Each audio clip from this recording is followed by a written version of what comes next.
So in this lecture we'll discuss about equation of continuity. Agreed. Now you might have encountered equation of continuity, and let me write the equation. So this is equation of continuity. Now what does this equation actually says? You see, this is a divergence of the current density. It means, so I can, let me write this in another form. Let me take the d rho by dt to the other side. So what does this equation says? So consider in a region, so consider there is a particular region, okay, and this particular region has some charge density. I mean, it particular region has some charge. Now what will happen to this charge if there is an outward flow of charge? Now we know that the outward flow of charge will constitute a current.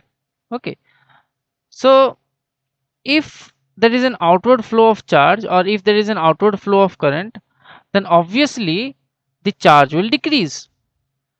So this term del dot j represents the outward flow of current, and this minus of del rho by del t represents the fact that the charge inside the region is decreasing.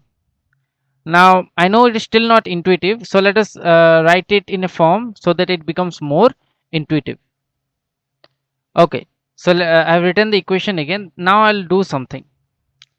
Now take the volume integral both sides. So what happens if I take the volume integral both sides? So if I take a volume integral both sides, then what happens is I'll get this.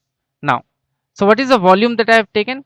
So consider I have assumed a sphere, okay, and the volume is the volume of this sphere.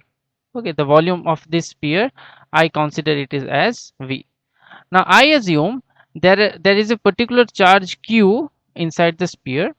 Okay, and how do I get the information? So let us solve this. So by Gauss divergence theorem I can convert it into surface integral. So this will become a surface integral of j dot ds. Agreed. So this will become a surface integral of j dot ds.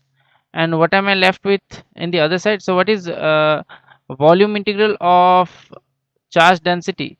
Of course I will get the total charge inside the sphere. Agreed. So what is so let me write the next step. In the next step, assume that the current density is uniform in the entire sphere, so it can come out of the integration, and I'm left with integration ds. Okay, and that will be minus dq by dt. So what is integration ds? We know that we have taken a sphere, so this will be j into, so what is the surface area of a sphere? It is 4 pi r square. R is the radius of the sphere, so 4 pi r square is equals to minus del q by dt. Still not intuitive. One more step. So one more step, the final step says that when you multiply j with the area, what do you get? You get current. We already discussed the definition of j. So qi is minus dq by dt. Now the entire thing becomes very intuitive. So what does this equation says? That